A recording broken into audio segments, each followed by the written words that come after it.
Hello friends, welcome back to my YouTube channel magic of cooking.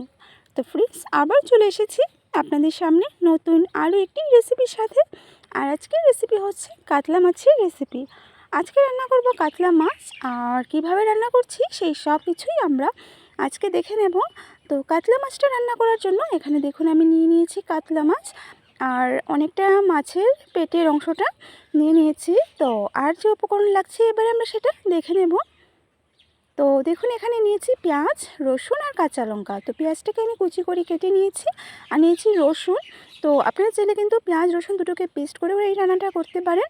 আমি কুচি করে পেঁয়াজটাকে কেটে নিয়েছি, এবারে রসুনটাকেও কুচি করে কেটে নেব।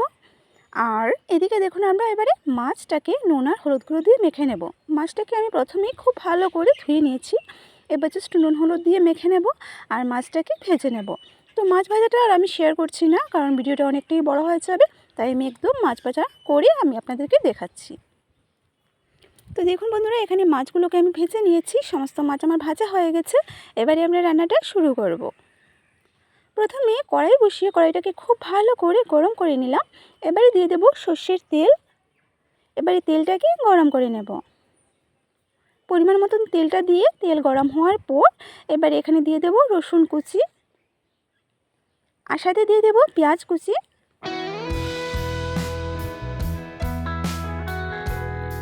এবারে রসুন কুচি আর পেঁয়াজ কুচিটাকে খুব ভালো করে ভেজে নেব।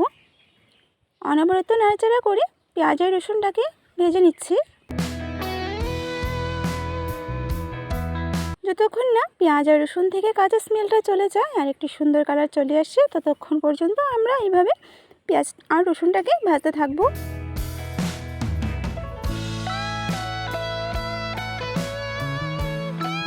তো দেখুন আমাদের কিন্তু পেঁয়াজ রসুনটা ভাজা হয়ে গেছে, দেখতেই পাচ্ছেন আপনারা কালারটা কিন্তু চেঞ্জ হয়ে গেছে। এবারে এখানে আমরা মশলাগুলোকে অ্যাড করে নেব। প্রথমে দিয়ে দিচ্ছি লঙ্কা গুঁড়ো, আর ঝালটা অবশ্যই আপনারা আপনাদের টেস্ট অনুযায়ী কিন্তু বাড়িয়ে কমিয়ে নেবেন। দিয়ে দিলাম হলুদের গুঁড়ো আর জিরে বাটা, আর দিয়ে দিচ্ছি কাঁচা লঙ্কা চেরা। তো এখানে 3টে কাঁচা লঙ্কা আমি চিড়ে দিয়ে দিয়েছি। এবার মশলাটাকে ভালো করে একটু তেলের মধ্যে নাড়াচাড়া করে নেব। আর যেহেতু আমি জিরে বাটাই সব রান্নায় ব্যবহার করি, তাই আমি এখানে জিরে বাটাটা দিয়ে দিলাম। বেশ ভালো করে এবার তেলের মধ্যে প্রথমে মশলাটাকে নাড়াচাড়া করে নিলাম। তারপরে এখানে একটু সামান্য জল অ্যাড করে নেব। গরম জল সামান্য এখানে দিয়ে আবারও আমি মশলাটাকে এবারে ভালো করে জল দিয়ে কষিয়ে নেব।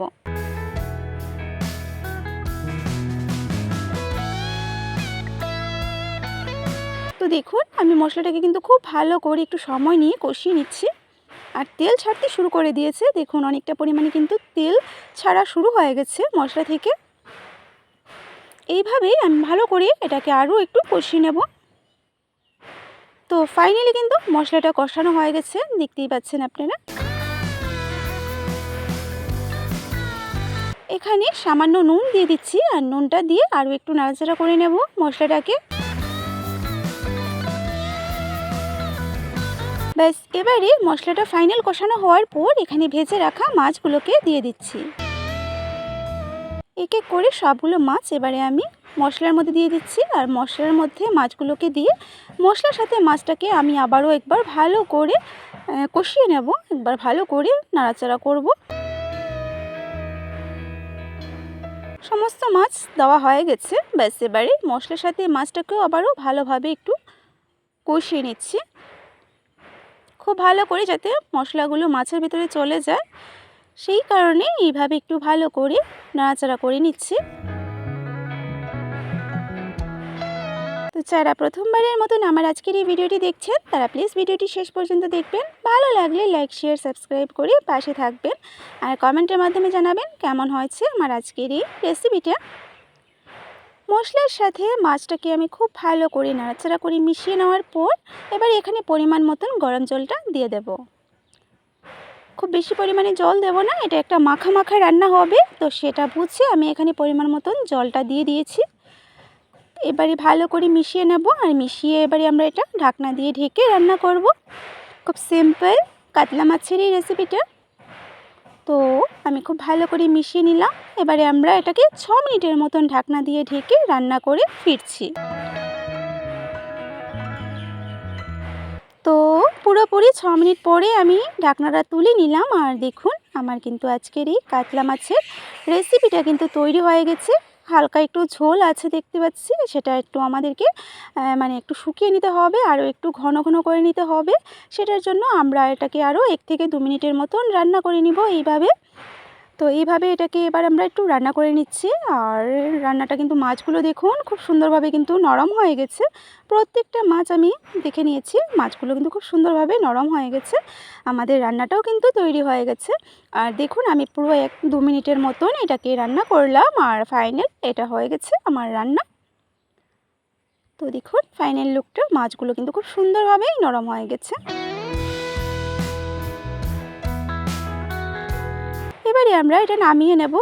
একটা প্লেটের মধ্যে আমি নামিয়ে দেখাচ্ছি। তো ফাইনালি দেখুন বন্ধুরা, তৈরি হয়ে গেল আমার আজকের এই কাতলা মাছের রেসিপিটা। খুবই ইজি এই মাছের রেসিপিটা আমি আজকে আপনাদের সাথে শেয়ার করলাম। রেসিপিটা যদি আপনাদের ভালো লেগে থাকে তাহলে লাইক করবেন, শেয়ার করবেন, সাবস্ক্রাইব করে পাশে বেল আইকনটিতে ক্লিক করে দেবেন, যাতে আমার চ্যানেলে আপলোড করা ভিডিওগুলো সবার আগে আপনাদের কাছে পৌঁছে যেতে পারে। আবারও চলে আসবো আপনাদের সামনে এইরকম নতুন নতুন রেসিপির সাথে। সবাই ভালো থাকবেন, সুস্থ থাকবেন। Tata, bye bye.